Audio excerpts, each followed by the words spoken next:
இந்த பதிவை பார்க்க போகிற அத்தனை அன்பர்களுக்கும் அடியார்களுக்கும் எல்லாருக்கும் அடியேனுடைய பணிவான வணக்கங்களை தெரிவிச்சுக்கிறேன். அன்பினை பெருவாயாகில் அதர்மங்கள் அனைத்தும் நீங்கி துன்பமும் தவிர்ந்து போகும் துயரமும் இங்கு உண்டோ சொல்வாய். இந்த பதிவில் நம்ம பார்க்க போகிறது மதுரையினுடைய சிறப்புகளை ஒரு பாடலில் சொல்லியிருக்காரு. அது பேர் மதுரை கடம்பவனநாதர் கலியுக சிந்து அப்படின்ற பாடலில் சொல்லியிருக்காரு.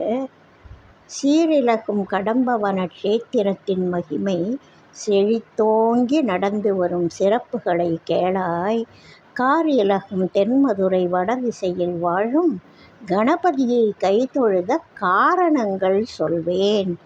ஆதி முதல் இன்று வரை உலகமதில் வழங்கும் 64 விளையாட்டு ஆடியதோர் நகரம். ஜோதிமக மேருதனை செண்டதனால் அடித்த சூர உக்ர பாண்டியனால் துலங்கி வந்த நகரம் அப்படின்னு சொல்வார். இன்னும் நீளமாக போகுது பாட்டு. நம்ம இதுவரைக்கும் இப்போ விளக்கம் பார்க்கலாம். இந்த மதுரை மாநகரத்துக்கு என்ன சிறப்பு அப்படின்னு சொல்ல வர்றாரு. அதுக்காக சொல்கிறார், மதுரை மாநகரத்தில் அப்படி என்ன சிறப்பு, எல்லா ஊரும் போல் அது ஒரு ஊர் தானே அப்படின்னு தான் நமக்கு எல்லாருக்கும் தோணும். எத்தனையோ பகுதிகள் இருக்குது தமிழகத்தில், உலகத்தில் எத்தனையோ சிறப்பான பகுதிகள் இருக்குது, இந்தியாவில் எவ்வளவோ சிறப்பான தலங்கள் இருக்குது, அதுலேயும் தமிழகத்தில் நிறைய சிறந்த தலங்கள் இருக்குது. அப்படி இருக்கிறப்போ மதுரைக்கு மட்டும் என்ன சிறப்பு அப்படின்னு கேட்கலாம்ல. அதுக்காக அதோட சிறப்புகளை நான் தனியாக பட்டியலிட்டு சொல்கிறேன் அப்படின்னு சொல்கிறாரு. அது என்ன சிறப்பு அப்படின்றத அவர் திருவிளையாடல் புராண கதையிலேருந்து ஆரம்பித்து நிறைய விஷயங்களை சொல்கிறார். இப்போது பரஞ்சோதி முனிவர் அப்படின்னு ஒரு முனிவர் இருந்தார். அவர் ஒரு சமயம், அவருக்கு அவங்க அப்பாவே குரு, நிறைய வேதங்கள் ஆகமங்கள்லாம் அவ்வளவு நல்லா கற்றவர். அவரோட அப்பா, இந்த பரஞ்சோதியோட அப்பாவே குருவாக இருந்து இவருக்கு படம் நடத்தினார். அந்த பரஞ்சோதி ஒரு சமயம் மதுரையில் தங்குறார். அங்கே தங்கி இருந்து அப்படியே மண்டபத்தில் படுத்துட்ருக்கார். அப்போ சிவபெருமான் இவருடைய கனவுல பார்வதி அம்மை, உமையம்மை கனவுல வர்றாங்க. சொல்கிறாங்க, சிவபெருமானுடைய 64 திருவிளையாடல்களையும் நீ பாடுப்பா அப்படின்னு சொல்கிறாங்க. அப்படியா அப்படின்னு ஒரு முதல்ல சரி பாடணும். இப்போ அம்மை மீனாட்சி அம்மை நமக்கு கனவுல ஒரு வேலை இட்டிருக்காங்க, நம்ம செய்யணும் அப்படின்னு நினைக்கிறார். அது எங்கேருந்து எடுக்கணும்? இப்போ இந்த 64 திருவிளையாடலையும் ஏற்கனவே யாரானும் சொல்லியிருக்காங்களா அப்படின்னு அவர் தேடுறார். சொல்லியிருக்காங்க. யார் சொல்லியிருக்காங்க அப்படின்னா, ஹாலஸ்ய மகாத்மியம் அப்படின்ற ஒரு வடமொழி நூலில் இந்த 64 திருவிளையாடல்களும் சொல்லப்பட்டிருக்கு. வியாசர் இயற்றிய 18 புராணங்களான ஸ்கந்த புராணத்துலேயும் இந்த திருவிளையாடல்கள் சொல்லப்பட்டிருக்கு. இதையெல்லாம் இவர் முதல்ல பார்க்குறார். இதை தமிழில் மொழிபெயர்க்கணும். இது ஏற்கனவே இருக்குது, வடமொழியில் இருக்குது, தமிழில் மொழிபெயர்க்கணும். என்ன செய்யலாம் அப்படின்னு பார்க்குறார். இப்போது இது எங்கேருந்து வந்தது அப்படின்னா, நந்திதேவர் சனத்குமாரருக்கு சொல்கிறார். சனத்குமாரர்னா அந்த தட்சிணாமூர்த்தி கிட்ட கீழே உட்கார்ந்து உபதேசம் வாங்குறாங்கல்ல, அதில் ஒருவர் சனத்குமாரர். அந்த சனத்குமாரருக்கு நந்திதேவர் இந்த திருவிளையாடல் புராணத்தை சொல்லியிருக்கார். அந்த சனத்குமாரர் என்ன பண்ணுறாரு, வியாசருக்கு சொல்கிறார். அப்போ வியாசர் இந்த கதைகளை எல்லாம் எழுதி வச்சிருக்கார். அதை தான் இப்போ இவர் தமிழில் மொழிபெயர்க்க போகிறாரு பரஞ்சோதி முனிவர். அதே மாதிரி ஹாலஸ்ய புராணத்தில் எடுத்தார், இந்த ஸ்கந்த புராணத்தை பார்த்தாரு, பரஞ்சோதி முனிவர் மொழிபெயர்க்க ஆரம்பிச்சிட்டார். இது யாருடைய உத்தரவு? உமையம்மையோட உத்தரவு. யாருடைய திருவிளையாடல்? சிவபெருமானுடைய திருவிளையாடல். ஆரம்பித்தாச்சு வேலை. இப்போது முதல்ல இருந்து அப்படியே ஆரம்பிக்க வர்றார். இப்போது திருவிளையாடல் புராண காலத்தில் முதல் தேவேந்திரன் தன்னோட பழி தீர்த்துக்கிறதுக்காக, அதாவது ஒரு தேவேந்திரன் என்ன பண்ணுவான், பிரகஸ்பதி வர்றப்போ கொஞ்சம் அலட்சியமாக ஆடல் பாடலில், வேடிக்கையில், கேளிக்கையில் கவனத்தை செலுத்திகிட்டு இருப்பான். குருவை கவனிக்கலை. அந்த குருவை கவனிக்காததுக்கு என்ன தண்டனை அப்படின்னு தெரிஞ்சுக்கணுன்னா இந்த ஒரு திருவிளையாடல் புராண கதை போதுமானது. அந்த அளவுக்கு தேவேந்திரன் ரொம்ப கஷ்டப்படுவான். அதனால் அவர் வர்றப்போ ஒன்றுமே திட்டவே இல்லை. அவர் எந்த ஒரு வார்த்தையும் சொல்லலை, கோபமாக பார்க்கல. ஆனால் வருத்தப்பட்டு போயிட்டார். இந்த மாதிரி ஒரு சல்லாபத்தில் இருக்கிற ஒருத்தனுக்காக நான் போய் பாடம் நடத்தினேன் அப்படின்ற வருத்தம் தான் அவருக்கு. இவனுக்கு போய் நான் குருவாக இருந்தேனே அப்படின்ற வருத்தத்தில் அவர் கஷ்டமாக போயிடுறார். அந்த குருவை கஷ்டப்படுத்துகிற கஷ்டம் தேவேந்திரனுக்கு பல துன்பங்களை, ஒன்று மேலே ஒன்றா பல துன்பங்களை அனுபவிக்க வைக்கிது. பின்னாடி ஒரு இவருக்கு பதிலாக, பிரகஸ்பதிக்கு பதிலாக இன்னொரு குருவை தேடுவான். அது தவறான குரு, அசுரர் குலத்தை சேர்ந்த ஒரு குருவை தேடுவான். அதை யாகம் பண்ணுறப்போ அசுரர்களுக்கு அவன் ஒத்தாசை பண்ணுவான். ஐயோ, இவன் அசுரர்களுக்கு ஒத்தாசையாக மந்திரத்தை சொல்கிறானே அப்படின்னு அவனை போய் கொலை பண்ண போய் இவனுக்கு கொலைப்பழியும் சேருது. குருவை அவமதித்த காரணத்தால் தவறான ஒருத்தரை குருவாக வச்சு ஏற்றுக்கிட்டு இப்போ அவனுக்கு கொலைப்பழியும் சேருது. இதை எல்லாத்தையும் அவன் போக்கிக்கிறதுக்கு இந்த மதுரைக்கு அந்த கடம்பவனநாதர் முதல்ல தரிசனம் பண்ணுறான். அதுக்கப்புறம் தரிசனம் பண்ண பிறகு அவர் அங்கே 8 யானைகள் தாங்கி இருக்கிற மாதிரி அழகான ஒரு விமானம் அமைச்சு சிவபெருமானை வணங்குறான். அதுக்கப்புறம் திங்கக்கிழமை சோமவார விரதம் இருந்து அவன் சிவபெருமானை வணங்குறத வழக்கமாக வச்சுக்கிறான். இப்போது திருவிளையாடல் புராணம் ஆரம்பிக்குது. இந்த இந்திரன் பழி தீர்த்த படலத்திலிருந்து தான் ஆரம்பமாகுது. அங்கே தனஞ்சயன்னு ஒரு செட்டியார் வெளியூரில் போய் வியாபாரம் பண்ணிவிட்டு இந்த காட்டு வழியால் வர்றார். இதுவரைக்கும் சிவபெருமான் அங்கே இருந்தது யாருக்கும் தெரியாது. மதுரை நகர மக்களுக்கு தெரியாது. மதுரைன்ற ஒரு நகரமே அங்கே கிடையாது. கடம்பவனம் அதுதான் இருந்தது. இப்போ கடம்பவனத்துக்குள்ளே சிவபெருமான் இருக்கார். தனஞ்சயன்னு ஒரு செட்டியார். இந்த ஊர்க்காரவங்க அந்த அடுத்த ஊரில் போய் வியாபாரம் பண்ணிவிட்டு இரவு நேரத்தில் வர்றார். வர்றப்போ என்ன பண்ணுறாரு, காட்டுப்பகுதியாக இருக்கா, அப்போ அதுக்கு மேலே நடக்க முடியாதுன்னு ஒரு இடத்துல தங்கிடுறார். தங்கி பார்க்குற போது ஒரு இடத்துல நல்ல இரவு, இவன் தங்கினது சோமவாரம். அப்போது மிகப்பெரிய ஒரு ஜோதியை பார்க்குறான். இந்த இடத்துல ஏது இவ்வளவு பெரிய வெளிச்சம் அப்படின்னு பார்க்குறான். பார்த்தா அங்கே தேவர்கள்லாம் தட்டில் பூ பழம் எல்லாம் எடுத்துகிட்டு சோமசுந்தர பெருமானை தரிசிக்கிறதுக்கு தேவர்கள்லாம் வந்துகிட்ருக்காங்க. அந்த பிரம்ம முகூர்த்தத்தில் அவங்கெல்லாம் வந்துகிட்ருக்காங்க. அந்த காட்சியை அவன் பார்க்குறான். அவனுக்கு ரொம்ப புதுசாக இருக்குது. அதுக்கு முன்னாடி பொற்றாமரை குளம் யாருக்கும் தெரியாது, சோமசுந்தர பெருமானை யாருக்கும் தெரியாது. மதுரை நகரம்னு ஒரு நகரப்பகுதி அங்கே இல்லை. தனஞ்சயன் தான் முதல்ல பார்க்குறான். பார்த்துட்டு என்ன பண்ணுறான், பிரமிப்பாக இருக்குது, ஆச்சரியமாக இருக்குது. ஆஹா, என்ன ஒரு அற்புதமான காட்சி அப்படின்னு நினைக்கிறான். அப்புறம் பார்த்துக்கிட்டே இருக்கான். அவங்கெல்லாம் போனாங்க. தேவேந்திரன் பொற்றாமரை குளத்தில் போய், அது தாமரை மலர்ந்துருக்கும் அந்த வாவியில், அது பொன்னிறமாக இருக்கும். அந்த தாமரை பொன்னிறமாக இருக்கும், பொன்னாலான தாமரை போல் இருக்கும். அப்போது அவங்கெல்லாம் அதை பறிக்கிறாங்க. இப்போ இவனை என்ன பண்ணுறான், கும்பலோடு போயிடுறான். போயிட்டு அந்த பொற்றாமரை மலரை பறித்து அவங்களுக்கு உதவி செய்கிறான். வாவியில் இருக்கிறத பறிக்கணும்ல, அந்த வேலையில் உதவியாக இருக்கான். உதவியாக இருந்தால் அவங்களுக்கு பறித்து கொடுக்குறான். அவங்க எடுத்துகிட்டு போய் இறைவனுக்கு பூஜை பண்ணுறாங்க. எல்லா காட்சிகளையும் கண்ணால் பார்க்குறான். பார்த்துட்டு அவனுக்கு அந்த சந்தோஷம், ஆனந்தம், அந்த பரவசம் சொல்ல முடியல. அடுத்த நாளே மன்னர்கிட்ட ஓடி வரான். அப்போ மன்னராக இருந்தவர், திருவிளையாடல் புராண கதை ஆரம்பிக்கிற போது மன்னராக இருந்தவர் குலசேகர பாண்டியன். அந்த குலசேகர பாண்டியன்கிட்ட ஓடி வர்றார். வந்து, மன்னா, நான் இப்படி ஒரு காட்சி பார்த்தேன். இது சோமவாரத்தில் தான் பார்க்க முடியும். அதனால் நீங்கள் அடுத்த சோமவாரத்தில் இந்த காட்சியை பார்க்கணும் அப்படின்னு சொல்லி மன்னருக்கு தனஞ்சயன்ற செட்டியார் சொல்கிறான். அப்படியா, அப்போ நானும் பார்க்குறேன் அப்படின்னு அந்த மன்னர் சொல்கிறார்.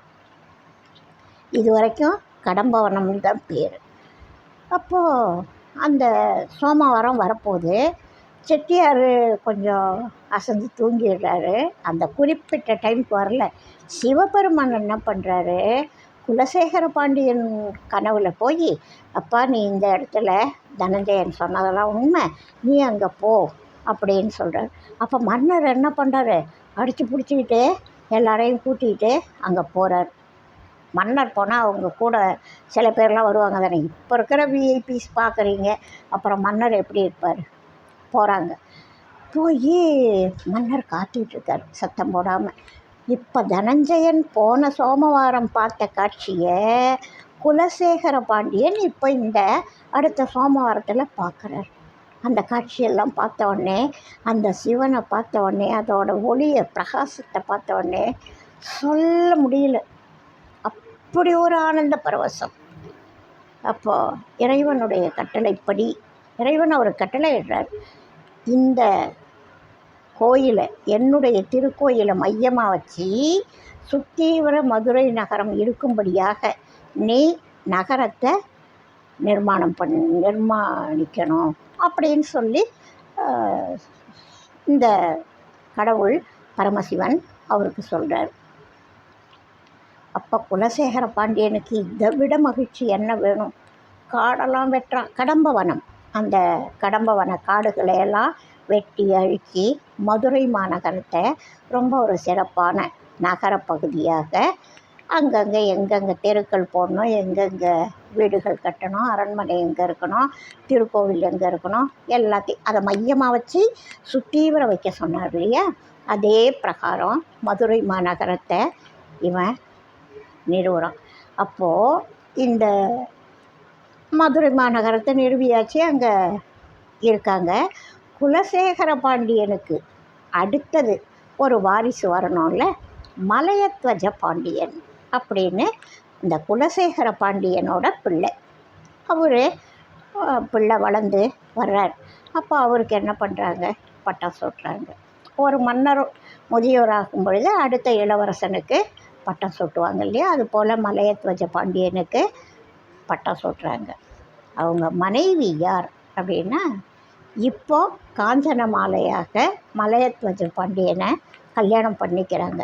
ஆனால் அவங்க அதுக்கும் முந்தின பிறவியில் ஒரு பெண்ணாக, அதாவது வித்யாவதி அப்படின்ற ஒரு பெண்ணாக பிறந்திருக்காங்க. விஸ்வாவசு அப்படின்னு ஒருத்தர். இந்த காஞ்சன மாலையோட முற்பிறவி கதை. விஸ்வாவசுன்ற ஒருத்தருக்கு பெண்ணாக வித்யாவதி அப்படின்னு ஒரு அம்மா பிறந்து வளர்கிறாங்க.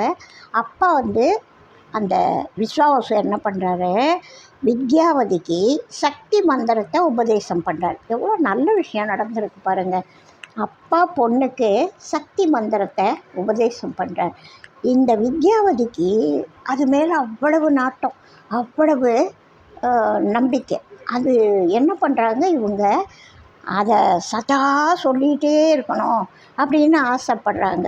இப்போது மதுரைக்கு வர்றாங்க. மதுரைக்கு அங்கே ஓராண்டு காலம், எவ்வளவு கிட்டத்தட்ட ஒரு வருஷ காலம் சதா இந்த சக்தி மந்திரத்தை சொல்லிகிட்டே இருந்து விரதம் அனுஷ்டிக்கிறாங்க. அதை சொல்ல சொல்ல சொல்ல மதுரை மீனாட்சி அம்மை 3 வயசு குழந்தையாக அவங்களுக்கு காட்சி கொடுக்குறாங்க.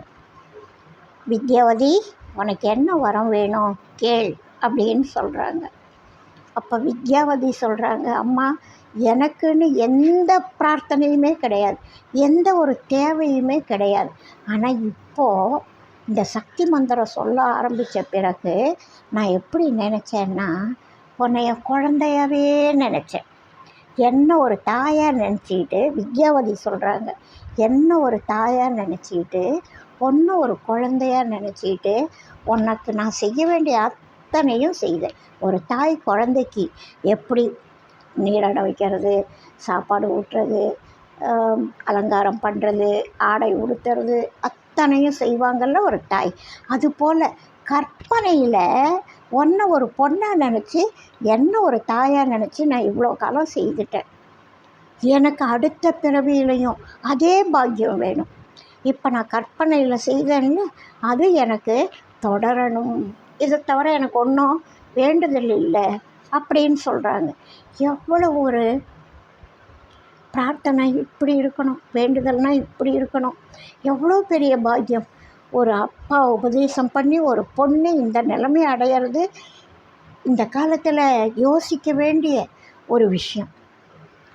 அப்போது மீனாட்சி அம்மை என்ன சொல்கிறாங்க, இந்த பிறவி உனக்கு முடிய போகுது, அடுத்த பிறவியில் நீ மதுரையில் பாண்டிய நாட்டில் மலையத்வஜ பாண்டியனுக்கு மனைவியாக வருவாய், மன்னருக்கு மனைவியாவாய். காஞ்சனமாலைன்ற பேரில் நீ மன்னருக்கு மனைவியாவ. அந்த சமயத்தில் நான் உனக்கு மகளாக பிறக்கிறேன் அப்படின்னு சொல்லி இந்த மதுரை மீனாட்சி அம்மை வித்யாவதிக்கு வரம் கொடுக்குறாங்க. அந்த வித்யாவதி இப்போது காஞ்சனமாலையாக மலையத்வஜ பாண்டியனை திருமணம் பண்ணிக்கிறாங்க. மதுரைக்கு மகாராணி காஞ்சனமாலை, முன்பிறவி வித்யாவதி. அவங்க கல்யாணம் பண்ணிக்கிட்டு வாழ்க்கையை ஓட்டிகிட்டு இருக்காங்க. அவங்களுக்கு இன்னும் எந்த வாரிசும் வரல. குலசேகர பாண்டியனோட பிள்ளை மலையத்வஜ பாண்டியன், இன்னும் அவங்களுக்கு வாரிசு வரல. அவங்க நிறைய யாகங்கள்லாம் பண்ணுறாங்க, என்னென்னவோ யாகம் பண்ணுறாங்க, ஏதாவது ஒன்று நடக்கட்டும்னு. அப்போ பரமசிவனே அவங்க மலையத்வஜ பாண்டியன் கனவுல போய், ஏதேதோ யாகம் பண்ணுற, நீ புத்திரகாமேஷ்டி யாகம் பண்ணு, இப்போ பண்ணுறதை விட்டுட்டு புத்திரகாமேஷ்டி யாகம் பண்ணு, பார்வதியே உனக்கு மகளாக வருவாள் அப்படின்னு சொல்கிறார். இதை விட மலையத்வஜனுக்கு வேறு என்ன வேணும்? உடனே என்ன பண்ணிட்டாரு, பண்ண யாகத்தை மாற்றி அவர் வேறு ஏதோ வேண்டுதலுக்கு பண்ணார். இப்போது புத்திரகாமேஷ்டி யாகத்தை ஆரம்பிச்சிட்டார். தசரதன் பண்ணார்ல, ராமன் குழந்தையாக வந்தார்ல, அதுபோல் புத்திரகாமேஷ்டி யாகம் நடக்குது. அப்போது இந்த முன்னாடி 3 வயசு குழந்தைய எப்படி வித்யாவதிக்கு காட்சி கொடுத்தாங்களோ, அதே போல் இந்த புத்திரகாமேஷ்டி யாகத்தில் இருந்தோம் 3 வயசு குழந்தையாக உமையம்மை தடாதகை பிராட்டின்ற பேரில் 3 வயசு குழந்தையாக யாகத்திலேருந்து வர்றாங்க. மலையத்வஜ பாண்டியனுக்கு மட்டற்ற மகிழ்ச்சி. காஞ்சனமாலைக்கு சொல்லவே வேண்டாம். அந்த மதுரை மாநகரமே விழா கோலம் பூண்டு அவ்வளவு சிறப்பாக இந்த குழந்தையினுடைய வருகையை கொண்டாடுறாங்க. அவ்வளவு சிறப்பாக இருக்காங்க. குழந்தை கொஞ்சம் கொஞ்சமாக வளர்றான். அந்த குழந்தைக்கிட்ட ஒரே ஒரு வித்தியாசம். அது என்ன வித்தியாசம்னா, பெண்களுக்கு இருக்கக்கூடிய அந்த தனங்கள்ன்ற உறுப்பு எல்லாருக்கும் வழக்கமாக 2ன்னா, இந்த குழந்தைக்கு 3 இருக்குது. அது ஏன் அப்படின்னு சான்றோர்கள் சொல்கிறாங்க. அம்பாள் பிரணவ வடிவினள். அவளுக்கு அ உ உம் 3ம் சேர்ந்து தான் பிரணவ ஒலி, பிரணவ வடிவம் வருது. அம்பாள் பிரணவ வடிவினள். அதனால் அவளுக்கு சாதாரண பெண்களை போன்ற தனங்கள் அல்ல, இந்த 3ம் தான் அந்த 3ஆக இருக்குது அப்படின்னு சொல்கிறாங்க. சில பேர் என்ன சொல்கிறாங்க, அப்படி சொல்கிறவங்களும் இருக்காங்க. சில பேர் என்ன சொல்கிறாங்க, அப்படியும் வச்சுக்கலாம், இயல் இசை நாடகம் என்ற 3 வடிவில் தமிழ் வளரப்போகுது மதுரையில், அதுக்கு அடையாளமாக தாய் அந்த வடிவில் வந்தாள் அப்படின்னு சொல்கிறாங்க. வழக்கத்துக்கு மாறாக இருக்கிறதுக்கு அதுதான் காரணம் அப்படின்னு சொல்கிறவங்க சொல்கிறாங்க. இப்போ தடாகை பிராட்டின்ற பேரில் குழந்த அரண்மனையில் செல்லமாக சீரும் சிறப்புமாக வளர்ந்து வர்றாங்க. ஒரு ஆணு வளர்க்குற மாதிரி மலையத்துவஜ பாண்டியன் வீரத்தோட சகல கல்வி கேள்விகளில் சிறந்து விளங்குறாங்க தடாதகை பிராட்டி. இப்போது மன்னர் குடும்பம், அவங்க ஒரு வீரமான பெண்மணி. அவங்களுக்கு கற்றுக்கிறது யார் கற்றுக் கொடுக்கணுன்றது தான் யோசிக்கணும். இவங்களுக்கு கற்றுக்கிறது என்ன கஷ்டமான வேலையாக? சகல கலைகளோடு தான் அவங்க வந்திருக்காங்க. இது ஒரு சின்ன தூண்டுதல் தான். அவ்வளவு கலைகள்லையும் வில்வித்தை வாழ்வித்தை ஒரு மன்னருக்கு உண்டான அத்தனை கலைகளையும் கற்று தேர்றாங்க.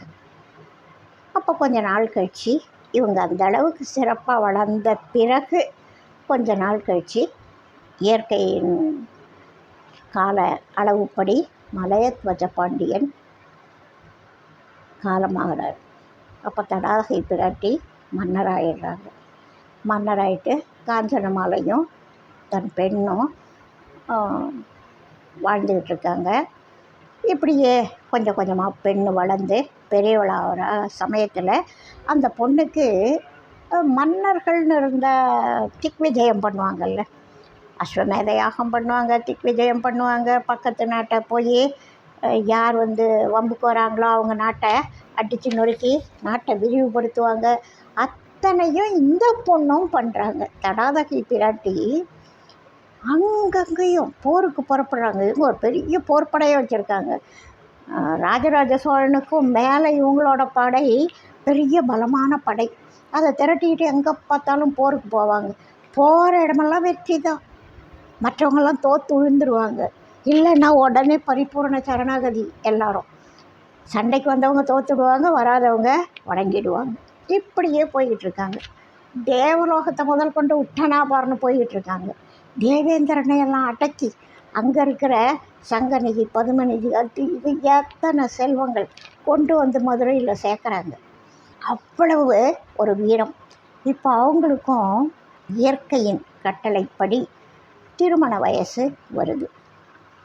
அவங்களுக்கு அந்த சின்ன வயசில் இருந்தபோது சொல்கிறாங்க, இது 3 இருக்கே அப்படின்னு சொல்லி போய் அப்பா பரமசிவன்கிட்ட வேண்டும் பொழுது அசரீரியாக சொல்கிறார். அவள் சாதாரண பொண்ணு இல்லை, மீனாட்சி அம்மை தான். அவங்களுக்கு திருமண பருவம் வந்த உடனே பரமசிவனை பார்க்கும் பொழுது அந்த 3 தினங்களில் 1 போயிடும். யாரை கண்ட போது அந்த 1 மறையுதோ அதுதான் அவளை கல்யாணம் பண்ணிக்க போகிற மாப்பிள்ளை, அவர் தான் பரமசிவன். அதனால் நீ ஒன்றும் கவலைப்பட தேவையில்லை அப்படின்னு அப்போ அசரீரியில் சொல்லியிருந்தாங்க. அந்த காலம் இப்போ நெருங்குது. இவங்க அப்படியே அங்கேயும் இங்கேயும் போனாங்களா. போகும்பொழுது பரமசிவனோடைய உட்டனாபுரம் சண்டைக்கு போகிற மாதிரி போகிறாங்க. அவருடைய பூதகணங்கள்லாம் வருது. பூதகணங்களையெல்லாம் அடித்து நொறுக்கிடுறாங்க. எல்லாம் இவங்கக்கிட்ட தோற்று ஓடிடுறாங்க. கடைசியில் சிவன் என்ன பண்ணுறாரு, பார்ப்போன்னு வர்றாரு. அங்கே அவர் வந்த உடனே இவங்களுக்கு எல்லாம் ஆஃப் ஆகிடுது. அந்த வீரமெல்லாம் அடங்கி அவர் மேலே ஒரு அன்பு, ஒரு காதல் அது அதிகமாகிடுது. இவங்களோட அந்த பெண்மை மேலிடுது. அப்போது இயற்கைப்படி அவங்களுக்கு நிகழ வேண்டியது நடக்குது. 3ல் 1 காணாமல் போயிடுது, மறையுது. அப்போ சுமதின்ற ஒரு மந்திரி இருந்தார் மலையத்வஜ பாண்டியன் காலத்திலேருந்து. அந்த சுமதிக்கு மட்டும் இந்த ரகசியம் மலையத்வஜ பாண்டியன் சொல்லியிருந்தார். இப்போ அது நடந்த உடனே அந்த சுமதிக்கு வெகு சந்தோஷம். ஆஹா, நம்ம மகாராணிக்கு திருமண வயசு வந்துடுது, கல்யாணம் பண்ணணும் அப்படின்னு நினைக்கிறாங்க. அதுக்கப்புறம் கல்யாணம் பேசுகிறாங்க. கல்யாணம் முடியுது. கல்யாணம் சிவபெருமானுக்கும் அம்மையாருக்கும் நடக்குது. அந்த கல்யாணத்துக்கு அப்புறம் என்ன திருவிளையாடல் அப்படின்னு சொன்னால், திருமணத்துக்கு நிறைய பேர் வர்றாங்க. இவங்க மலையத்வஜ பாண்டியனுடைய பொண்ணு தடாதகை பிராட்டி. அவங்க அங்கே எல்லா திக்குலையும் போய் ஜெயிச்சு செல்வங்களை கொண்டு வந்திருக்காங்க. ஏகப்பட்ட செல்வம் கிடக்குது.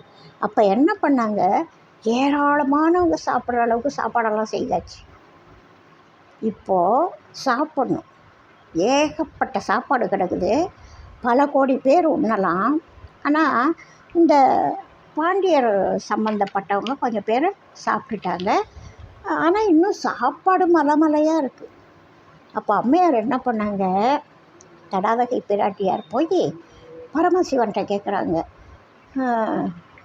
இது மாதிரி அவர் சோமசுந்தரனாக வருவார், ஒரு சுந்தரமானவர் தானே, சோமசுந்தரனாக இப்போ கல்யாணம் பண்ணிக்கிறதுக்கு வந்திருக்கார் மாப்பிள்ளையாக.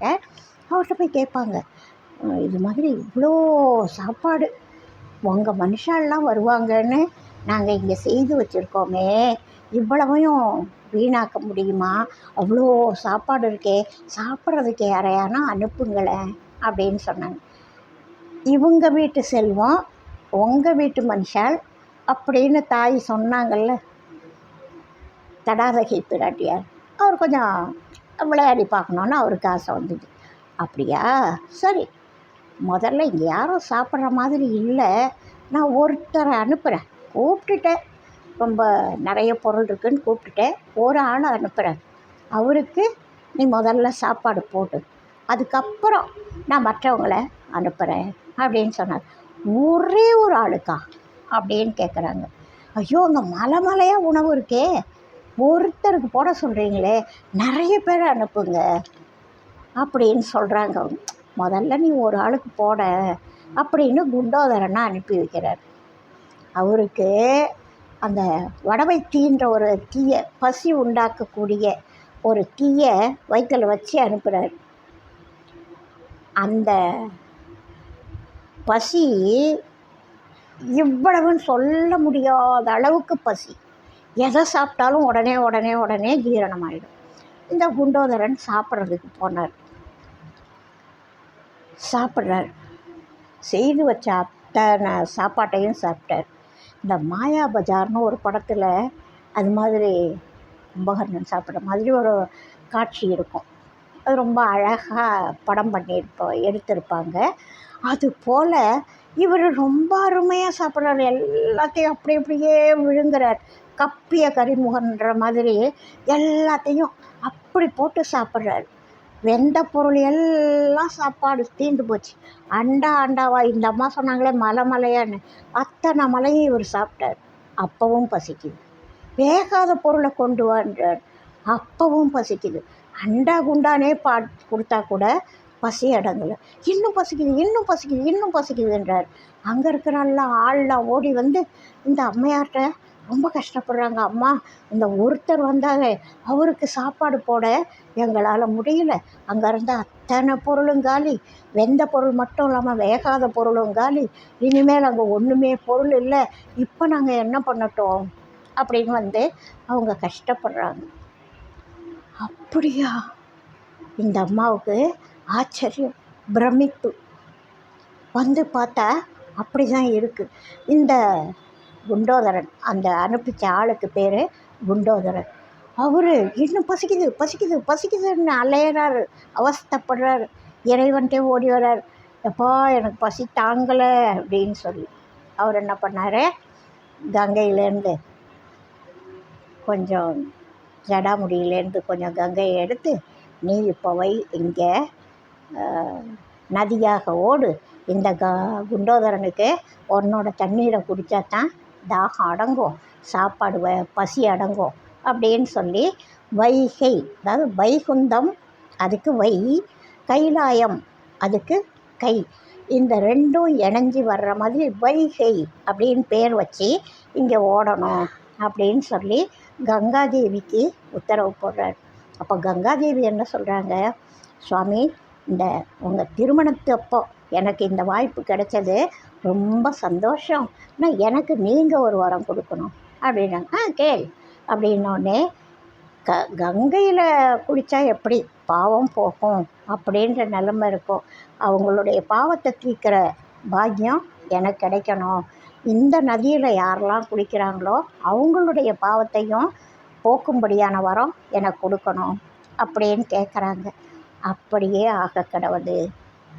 கங்கையில் என்ன தீர்த்த பலனோ அதே தீர்த்த பலன் இந்த வைகைக்கும் இருக்குது, நீ ஓடு அப்படின்னு சொல்கிறார். அப்போது கங்காதேவி இறங்கி ஓடி வர்றாங்க மதுரை நகரத்தில். அப்போ குண்டோதரன் 2 கையும் போய் வச்சுக்கிட்டு அழகாக அந்த தண்ணியை குடிக்கிறாரு. அவருடைய பசி அடங்கி போச்சு. இப்போ எத்தனை கதைகள் ஓடிட்டுருக்குன்னு பாருங்கள். அப்புறம் இவங்க சாப்பாட்டு பிரச்சனை தீர்ந்தது, குண்டோதரன் பசி அடங்கிடுது. மற்றவங்களையெல்லாம் இப்போ இவங்க மனுஷெல்லாம் மிச்சம் மீதி இருக்கிறவங்கெல்லாம் சாப்பிட்றதுக்கு போனோம்ல. இப்போ குண்டோதரன் வர்றதுக்கு முன்னாடியே அப்போது மாப்பிள்ளையாக சிவபெருமான் இருக்கும் பொழுது நிறைய பேர் வந்திருக்காங்கல்ல, அவங்களாம் சாப்பிட போனோம்ல. அவங்கெல்லாம் போயிட்டாங்க. 2 பேர் மட்டும் சாப்பிட போகலை.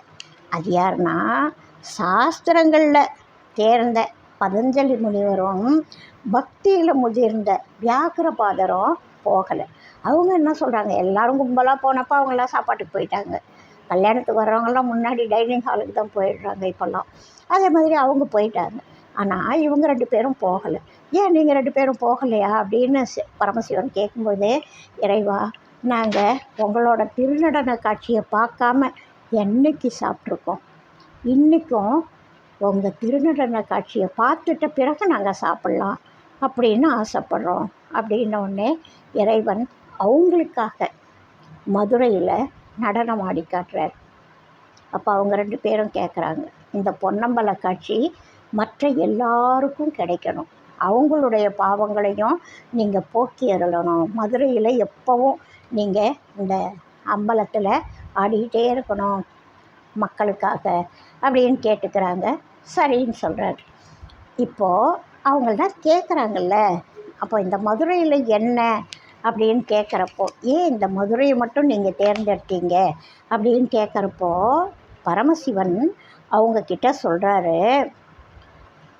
சுந்தர பாண்டியன் அவர் சொல்கிறாரு, நம்ம தமிழ்நாடு இருக்குல்ல, அதில் திருவாரூர்னு ஒரு ஊர் இருக்குது. அந்த திருவாரூர் மூலாதாரத்தானம். திருவானைக்கான்னு ஒரு ஊர் இருக்குது, அது சுவாதிஷ்டானம். திருவண்ணாமலைன்னு ஒன்று இருக்குது, அது நாபி போல்.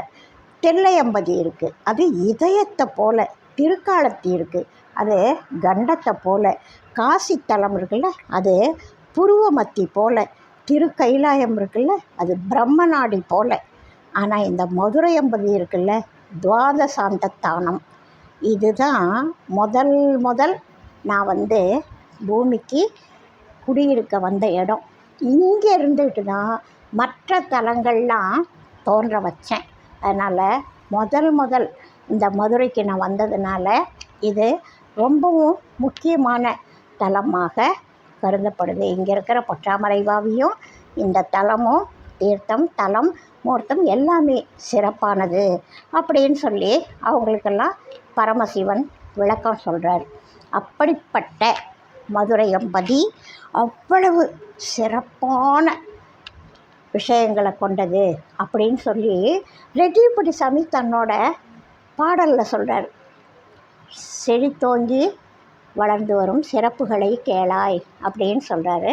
இதுக்கு அடுத்த திருவிளையாடல், இன்னும் எத்தனை திருவிளையாடல்களை அந்த ஒரு பாட்டுக்குள்ளே செறிவாக வச்சுருக்காருன்றத, அது இன்னும் நீளமாக போகும். அத்தனை திருவிளையாடல்களை சொல்லியிருக்கார் அவர்.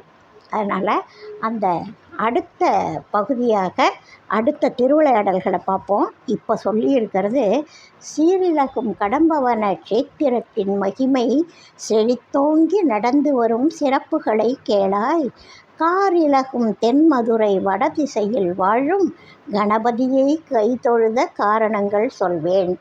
இந்த மதுரை மாநகரம் இருக்கே, எப்படிப்பட்டதுன்னா, கார் இலகும் தென்மதுரை. எந்த நேரமும் மாதம் மும்மாரி பொழியறதுக்காக கார்மேகங்கள் தயாராக இருக்கும். அப்படிப்பட்ட தென்மதுரை, இதோட வடதிசையில் இருக்கக்கூடிய கணபதியை நான் ஏன் கை தொழுதேன் அப்படின்ற காரணங்களை சொல்கிறேன் அப்படின்னு ஆரம்பிக்கிறார். ஆதி முதல் இன்று வரை உலகமதில் வழங்கும் 64 திருவிளையாட்டாடியதோர் நகரம். ஜோதி மக மேருதனை சென்றதனால் அடித்த சூர உக்கிர பாண்டியனால் துலங்கி வந்த நகரம் அப்படின்றார். இப்போவும் நம்ம பாதிதான் பார்த்துருக்கோம். இன்னும் சூர உக்கிர பாண்டியனால் துலங்கி வந்த நகரத்துக்குள்ளே போகலை. அதை அடுத்த பதிவாக நான் அந்த கதையை சொல்கிறேன். வாழ்க வளமுடன். வாழி என்னாலும் மென்மை வாழ்க நல்லறங்கள் எல்லாம் வாழிய பெரியோர் நாமம் வாழியே வாழி வாழி. மிகப்பெரிய கதைகளை ஒரு 4 வரிக்குள்ள அப்படியே கம்ப்ரெஸ் பண்ணி கொடுத்துருக்காரு. அது எனக்கு ரொம்ப பிடிச்சிருக்கு. உங்களுக்கு இந்த கதை கேட்குறதுக்கு பிடிச்சிருக்குன்னா அடுத்தவங்களுக்கு ஷேர் பண்ணுங்கள். உங்களோட கருத்தை எனக்கு சொல்லுங்கள். இன்னும் நிறைய திருவிளையாடல்களை அடுத்து பக்கமாக சொல்லிட்டு போகிறார். அப்படியே வார்த்தைக்கு வார்த்தை சொல்லி போட்ட மாதிரி இருக்குது. அதனால் அடுத்த பதிவில் ஜோதி மகமேருவை செண்டால் அடித்த கதையை பார்ப்போம். வாழ்க வளமுடன்.